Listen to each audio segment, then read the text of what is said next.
Hello friends, कैसे हो आप सब। आज हम बहुत ही इंपॉर्टेंट टॉपिक पढ़ने वाले हैं बायोलॉजी का, जिसका नाम है ब्लड सर्कुलेटरी सिस्टम, यानी कि रक्त परिसंचरण तंत्र। ठीक है, तो सबसे पहले देखिए हम ये ही जान लेते हैं कि सिस्टम किसे कहते हैं। तो सिस्टम मीन्स होता है तंत्र, यानी कि ग्रुप ऑफ ऑर्गन्स। और ये कैसा सिस्टम होता है जिसको बोलते हैं ब्लड सर्कुलेटरी सिस्टम। ठीक है, तो सबसे पहले तो बात यही आती है, देखिए यहाँ पर डिस्कवर किसने किया था। तो देखिए इसको डिस्कवर किया था विलियम हार्वे जी ने, और जो इंग्लैंड के जीवशास्त्री थे। तो इन्होंने क्या बताया, इन्होंने बताया कि जो ब्लड सर्कुलेटरी सिस्टम होता है वह दो प्रकार का होता है, यानी कि blood circulatory system are two types, दो प्रकार का होता है। एक तो होता है खुले प्रकार का, जिसको हम ओपन सर्कुलेटरी सिस्टम बोलते हैं, जिसको हम क्या बोलते हैं, ओपन सर्कुलेटरी सिस्टम।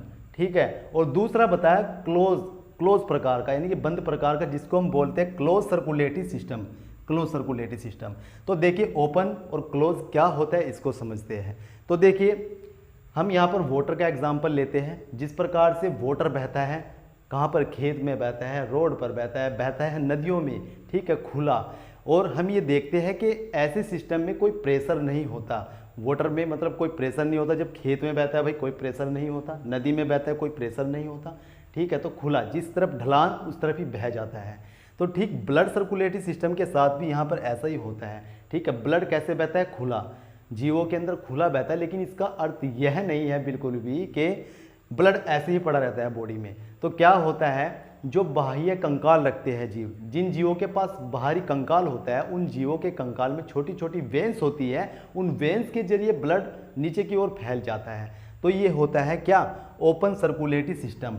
और ये किन जीवों में होता है, जैसे मान लिया आर्थ्रोपोडा संघ के जीव हो गए, जैसे कि मान लिया कॉकरोच हो गया, बटरफ्लाई हो गया, झींगा हो गया, मस्कीटो, मच्छर, मक्खी, कुछ भी, ये ऐसे जीव होते हैं जिनके पास बाहरी कंकाल होता है।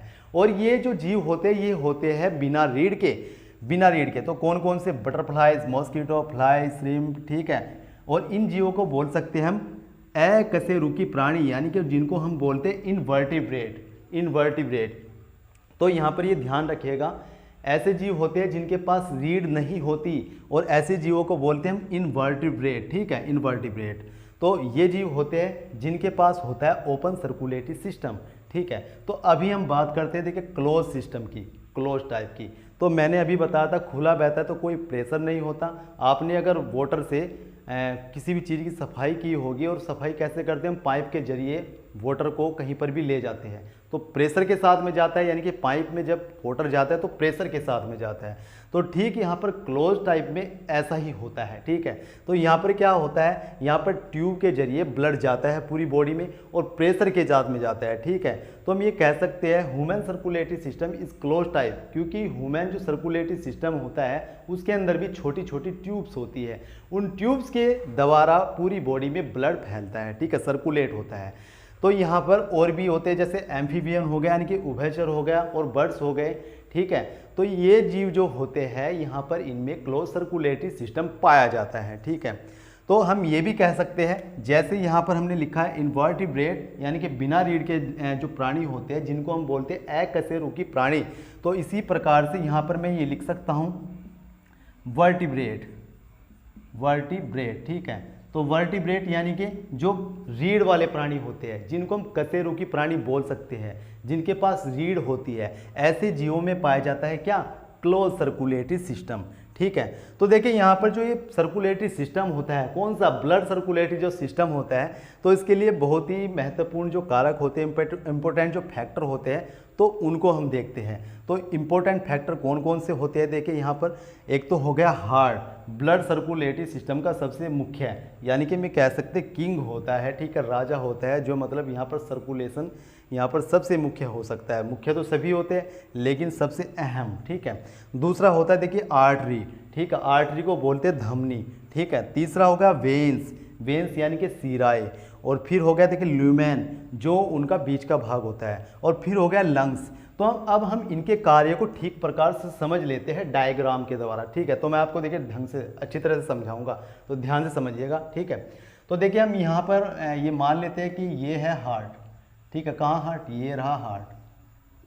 भाई देखिए हार्ट गोल तो नहीं होता, ठीक है, लेकिन मैंने बनाया है समझाने के लिए मात्र। ठीक है, तो देखिए ये हुआ हार्ट, तो ये हार्ट है मान लेते हैं। अब क्या होता है, इस हार्ट से ट्यूब निकलती है, एक ट्यूब निकलती है इस हार्ट से, ठीक है, ये ट्यूब निकली इस हार्ट से, और इस ट्यूब के जरिए जो ब्लड होता है, इस ट्यूब के जरिए जो ब्लड होता है कहाँ पर गया, वो गया ऑर्गन्स तक, ठीक है, ये हो गए अंग, ऑर्गन्स, ठीक है, ऑर्गन्स, अंग, ठीक है।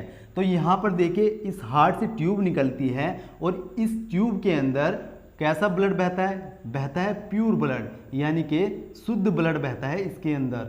शुद्ध ब्लड क्यों बहता है, क्योंकि ये जो ब्लड होता है इसके अंदर होती है O2, और O2 होने के कारण हम इसको बोलते हैं oxygenated blood, oxygenated blood, जेनेटेड blood, oxygenated blood, ठीक है, ये होता है ऑक्सीजनेटेड ब्लड, क्योंकि इसके अंदर ऑक्सीजन होती है इसलिए हो गया प्योर ब्लड। और ये प्योर ब्लड को लेकर के, यानी कि ऑक्सीजन युक्त ब्लड को लेकर के क्या इसका नाम होता है, देखिए ट्यूब का नाम भी होता है, ये जो ट्यूब होती है इसको बोलते हैं हम आर्टरी, क्या बोलते हैं, आर्टरी। और आर्टरी अभी हमने देखा था, मैंने क्या बताया था, आर्टरी मीन्स होता है धमनी।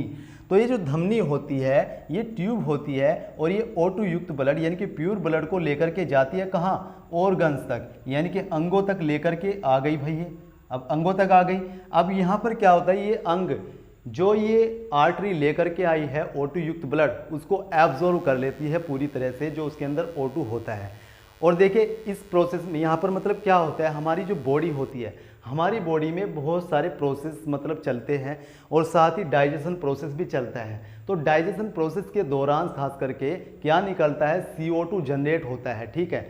अब वो CO2 जो होता है वो तो हमको बाहर निकालना है ना, ठीक है, तो वो बाहर निकालना है। तो यहाँ पर क्या होता है, ये जो आर्टरी O2 युक्त ब्लड को लेकर के आई अंगों तक, अंगों ने उसको एब्जॉर्व कर लिया, तो यहाँ से फिर CO2 इस ब्लड के अंदर दे दिया, ठीक है। अब इसको कहा कि जाओ भाई, अब O2 तो हमने ले लिया आपसे, अब ब्लड को लेकर के जाओ जिसके अंदर है क्या, CO2। तो इस तरफ से फिर ये क्या हुआ, दूसरी ट्यूब है, दूसरी ट्यूब जिसके अंदर यहाँ पर ये ब्लड है, लेकिन अब ये कैसा ब्लड है, ये हो गया अशुद्ध ब्लड, ठीक है, इम्प्योर ब्लड। इम्प्योर ब्लड भाई क्यों हो गया, इम्प्योर ब्लड इसलिए हो गया क्योंकि इस ब्लड के अंदर अब ऑक्सीजन नहीं, इसके अंदर है CO2, और CO2 होने के कारण इस ब्लड को बोलते हैं हम deoxygenated blood, deoxygenated blood, deoxygenated blood,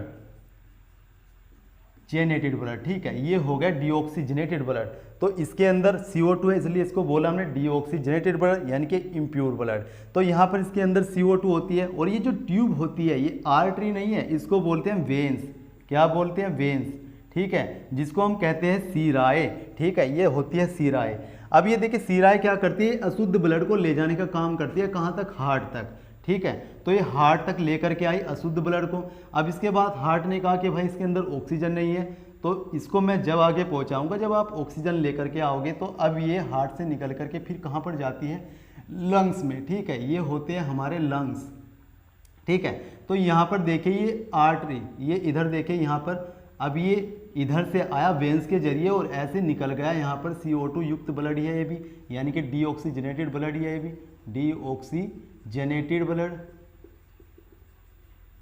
ये भी डीऑक्सीजनेटेड ब्लड यानी कि इम्प्योर ब्लड है, ठीक है।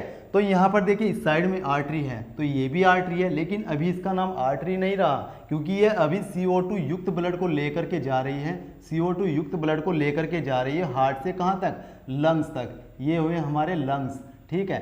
तो इसलिए हम इसको बोलते हैं क्या, पल्मोनरी आर्टरी, पल्मोनरी आर्टरी, ठीक है, आर्टरी, पल्मोनरी आर्टरी बोलते हैं हम इसको, क्योंकि ये क्या कर रही है, अभी अशुद्ध ब्लड को ले जाने का काम कर रही है, कहाँ तक, लंग्स तक। अभी देखिए अशुद्ध ब्लड को ले गई, अब फिर क्या हुआ, अब लंग्स ने जैसे ही मतलब ब्लड को देखा इसके अंदर CO2 है, तो CO2 उसने बाहर काट करके फेंक दिया, निकाल करके फेंक दिया, और इसके अंदर इसे किससे लैस कर दिया, इससे लैस कर दिया O2 से। और फिर ये O2 लेकर के देखिए दूसरी साइड से हार्ट के पास आई, हार्ट ने कहा हाँ स्वागत है, वेलकम है, ठीक है।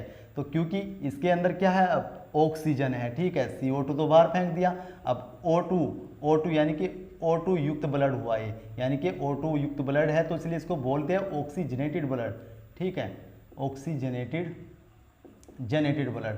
अब इसके अंदर ऑक्सीजन है इसलिए इसको बोला ऑक्सीजनेटेड ब्लड। और देखिए यहाँ पर इधर इस साइड में क्या, वेन्स है यानी कि सीराएं है, तो इस साइड में सीराएं होंगी, वेन्स होगी, लेकिन अभी इसका नाम पूरा वेन्स नहीं है, अब इसका नाम पूरा होगा पल्मोनरी वेन्स।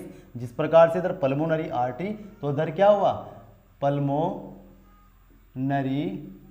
वेन्स, ठीक है, तो इसका नाम हुआ पल्मोनरी वेन्स, यानी कि हिंदी में हम बोल सकते हैं इसको फुफ्फुस सिराए, और इधर हम बोलते हैं फुफ्फुस धमनी, ठीक है। तो यानी कि हमने देखा यहाँ पर जो आर्टरी होती है, धमनी होती है, वो शुद्ध ब्लड को लेकर के जाती है अंगों तक, अंगों ने यहाँ से उन पर से ऑक्सीजन लिया और CO2 उसको दे दिया, और फिर यहाँ से जो वेन्स होती है जिनको हम सिराए बोलते हैं, वो CO2 युक्त ब्लड को लेकर के जाती है हार्ट तक, अशुद्ध रक्त को, और उसके बाद में फिर ये हार्ट दूसरी साइड से भेजता है लंग्स के पास में, ठीक है। ये जो आर्टरी होती है, लेकिन इसको आर्टरी नहीं, पल्मोनरी आर्टरी यानी कि फुफ्फुस धमनी बोलते हैं, ये अशुद्ध ब्लड को लेकर के जाती है लंग्स तक, और फिर लंग्स CO2 निकाल करके O2 दे देते हैं, और जिस साइड में आपकी सिराएं होती है, ये सिराएं अब सिराएं नहीं रही, इनको बोलते हैं फुफ्फुस सिरा या पल्मोनरी वेन्स, ये O2 युक्त ब्लड को लेकर के आती है। तो इस प्रकार से ये प्रोसेस चलता रहता है, ठीक है। अब मैं आपको एक बात और बता दूं, ये देखिए जो ब्लू कलर की आप देखते हैं, ठीक है, ब्लू कलर की आपकी बॉडी के अंदर दिखाई देती है, यही होती है वेन्स,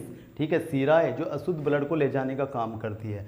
और हमारे अंदर की ओर मांस में धसी हुई होती है क्या, आर्टरी, यानी कि जो धमनी होती है मांस में धसी हुई होती है। अगर आप हल्का सा कट लगाते हैं तो जो हमारी वेन्स होती है उनसे ब्लड निकलता है धीरे धीरे, क्योंकि उनके अंदर देखिए प्रेशर नहीं होता।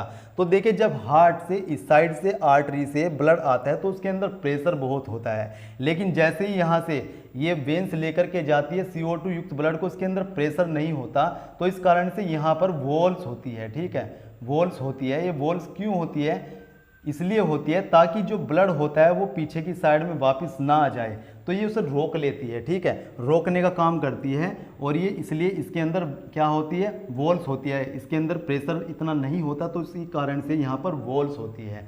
और ये जो होती है हमारी सिराएं जो होती है हमारी ऊपर की ओर, तो देखिए ये क्या होती है, अगर ब्लड नहीं होता तो ये पिचक जाती है। आपने बूढ़े व्यक्तियों में देखी होगी, देखा होगा क्या होता है, तो बुढ़ापे में ये जो वेन्स होती है पिचक जाती है, ठीक है। लेकिन यहाँ पर जो आर्टरी होती है इनकी दीवारें मोटी होती है, और मोटी होने के कारण, मांस में होने के कारण, ये अगर इनके अंदर ब्लड भी ना हो ना तो ये पिचकती नहीं, ठीक है। तो देखिए ये प्रोसेस चलता रहता है इसी प्रकार से, ठीक है। यहाँ पर ब्लड आता है और फिर आगे जाता है, ठीक है, ऐसे आता है ऐसे जाता है, तो आर्ट के रूप में इस प्रकार से चलता रहता है। तो ये हो गया क्या, ब्लड सर्कुलेटरी सिस्टम। तो यहाँ पर देखिए मैं ल्यूमेन के बारे में आपको थोड़ा बता दूं। ल्यूमेन कौन सा भाग होता है, जो आर्टरी और हमारा वेन्स की, ये जो वेन्स होती है, आर्टरी होती है, इनके अंदर जो रिक्त स्थान यानी कि जो ये होल होता है जिसके अंदर ब्लड मतलब सर्कुलेट होता है, तो इस हिस्से को बोलते हैं हम ल्यूमेन। और इस ल्यूमेन के अंदर ही फैट जमने के कारण किसी भी व्यक्ति को हार्ट अटैक आ जाता है, कोरोनरी जो धमनी होती है उसके अंदर का जो ल्यूमेन होता है उसके जरिए। तो ये हमने ब्लड सर्कुलेटरी सिस्टम पढ़ा। सो फ्रेंड्स, अगर आपको आज की क्लास पसंद आई है तो प्लीज़ वीडियो को लाइक कीजिएगा, शेयर कीजिएगा, कमेंट कीजिएगा, और चैनल को जरूर सब्सक्राइब कर लीजिएगा। और मैं आपको सेकंड वीडियो में मिलता हूं जिसमें हम ब्लड के बारे में जानेंगे। तो तब तक आप अपना ध्यान रखिएगा। इसी के लिए बहुत बहुत आप सभी का धन्यवाद।